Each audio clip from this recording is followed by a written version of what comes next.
Hey guys, thanks for joining me for another Dissidia Final Fantasy Opera Omnia video. And we just got done with the live stream, the community stream for July. So we're going to go ahead and go through it. I guess technically it's the June community stream, but it's for the data that's in July. So we're just going to go through this here really quick. There wasn't really anything too unexpected here. Pretty much everything was expected, but Josh did make a very interesting comment at the end of the stream that I will talk about at the end. So the first slide talked about Act 3, Chapter 3, Part 1 coming out. So there's going to be a new story event, and we can see Irohu featured here on the cover, which is going to be one of the new characters released this month. So that's something to look forward to there, but nothing too crazy on that one. Second slide here talks about some of the events and characters coming out. So we have some limited time co-op quests. We have High Armor Plus and rework for Noel. So Noel's getting an LD and a rework, and we're going to get the costume bundle. And then Eldnarsh is the new 2-week Synergy BT character. And they are doing first multi-draws on each banner in this set here. And something they talked about was there's going to be a lot of free multi-draws coming up, which is really, really awesome. So these are the expected characters coming up in order, so no big surprises there. Next, we have new level 80 awakenings and World of Illusion support campaigns. So this is really nice when they do this. So basically, these characters here are all getting level 80 awakenings. So we have Sid, Kate Sith, Irvine, Noel, and Lise. For the most part, other than Noel, the other characters won't really be impactful in terms of defeating difficult content, but Noel will definitely be useful. The characters are also just fun if you have them already purpled and you want to max them out. You want to make sure you get the crystals and do all that. Okay. Now what they're doing is this World of Illusion support campaign where they are going to make these characters and Eldnarsh all boosted for summon boards. So they're going to be divine boosted in Diablos in case you still need to finish Diablos up. And then they're ultimate boosted in all ultimate summon quests. So this is great for summon board grinding. So a really good strategy you can do, let's say if you're someone that needs to grind a bunch of summon boards, this is a great time to do it. But even if you're someone like me, I have most of my summon boards done. There are a few I can do, but you could actually grind summon boards ahead of time so that when new characters come out, you can just use the world points or the overall points that are shared between the characters to do that. And now that Tifa's out, all you'd have to do is just bring a boosted character and then Tifa, and then you could bring like a third character that's there just to get points. But with Tifa around, you can blitz through these really fast.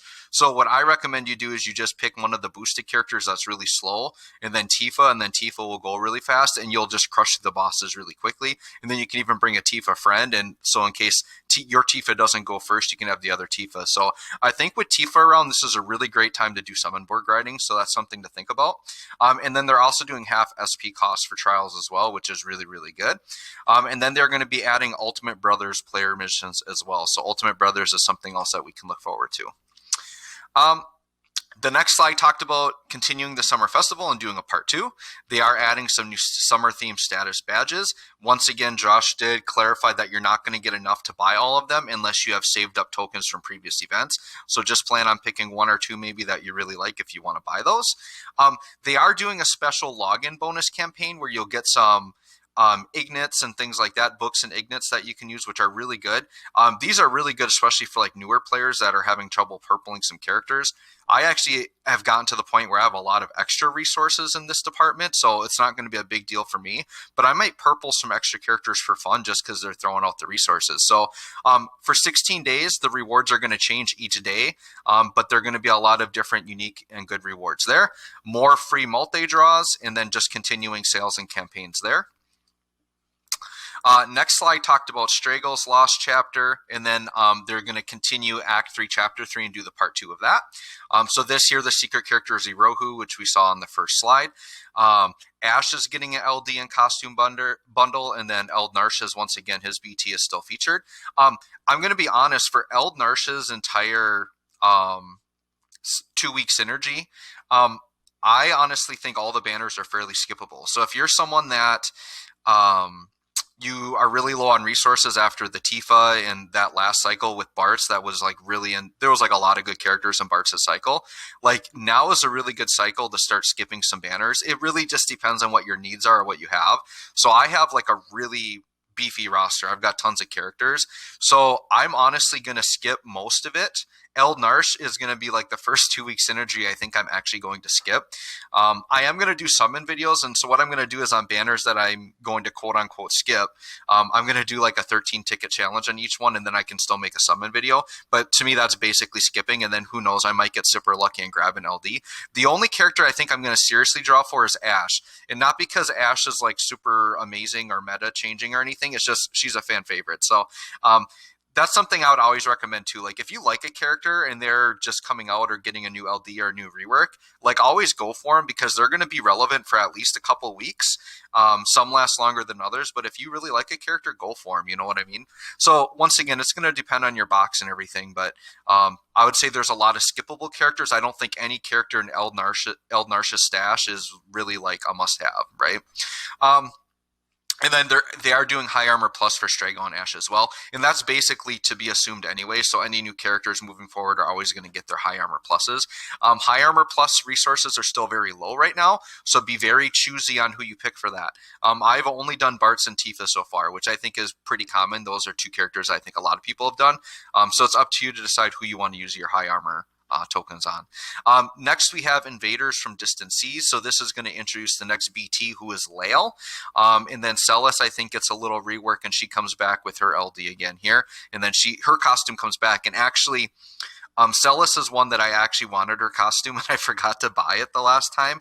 So I think I am going to pick it up this time. But Final Fantasy VI is my absolute favorite, and I've got Terra's costume, so I want to get Celis's also. And then actually, I might pick up Locke's when he comes back. He just got a BT on JP, which I'm super excited about because Locke is another one of my favorite characters. So I'll probably pick up his costume, and then I can have like all the old school costumes from my Final Fantasy 16.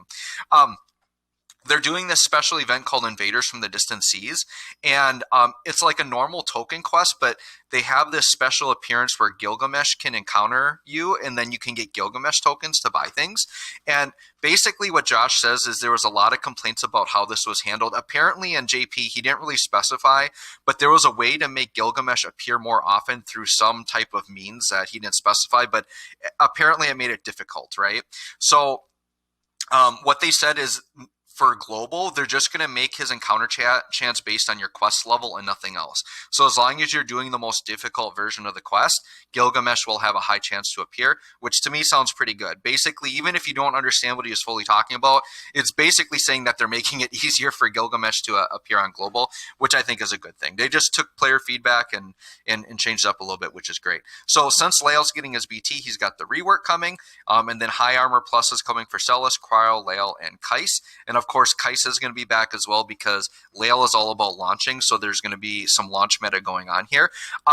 Lael, in terms of like should you summon or not, like he's good, and he's a really great launch character. It just depends on if you really need a launcher or not, or if you want him for the 2 week synergy. I'm kind of on the fence if I'm going to go for him or not. We'll see, but there is going to be a even better launch characters coming out in the future, so it just depends on if you want them or not. First multi-draw free though, so you never know. I could just get lucky and get any of them on the first draw. I have Celis already, so I'm good to go there. All right, then we've got Kurasami's Lost Chance chapter, and then we've got Dimensions and Transcendence continuing here. So for Kurasami, he's a really awesome character. If you don't have him at all, you might want to consider going for him, but he's definitely not needed at this point. I think he was a lot better his first time around because there weren't the thing that's really unique about his mechanic is that he increases the HP damage that your team does. And when he first came out, there weren't very many characters that do that, but now it's a much more common mechanic. So it's going to be more of if you really like him and want to use him or not. A lot of people did draw for his LD the first time, so odds are you probably have him already anyways. So this is a great time to basically power him up, and with his new upgrades, his level 80 is going to come out and all of that. His LD boards are going to come out, so it's a great time to bring him back and get him use again. So he's going to get his high armor plus. They're going to add it for Cypher as well. Limited time costume there without the mask on is pretty cool. Lael's BT will be featured on his banners as well. Free multi-draws. And we got a couple of token challenges in this limited time co-op here. And then we have Dimensions and Transcendence Tier 3. And they did talk a little bit more about that here. They're going to do a Dimensions and Transcendence support campaign. So they're doing more free 10+1 multi-draws. And then what they're doing is they're going to do limited time missions, just like they did for the other Dimensions End, where you're going to get rewards based on how many perfect clears you have. So if it's going to work like what I think, players that have already cleared tiers 1 and 2, if there are rewards specified to those tiers, I think we'll just get those immediately. And then I'm assuming there's going to be rewards for clearing tier 3. So typically those rewards are really, really good. So definitely, if you haven't done much of Dimensions End Transcendence, if you have a built up enough roster to do it, now's a good time to kind of prep and get that going. This isn't going to drop until July 21st, so you've got some time to prep for that if you haven't done tiers 1 and 2 yet. Okay. And then they're going to basically have extra rewards on daily hunts. They're going to have Cactar appearances and then double rewards on all cycle quests. And then we got the World of Illusions Carbuncle's Treasure coming back again. So those things are kind of just continuing, because I think we've got a lot of that right now anyway. So that's good to have there. And then this was basically the last slide. Now, Josh, at the very end, this is the interesting part. At the very end, he says the next community stream will be, I think he said July 26th.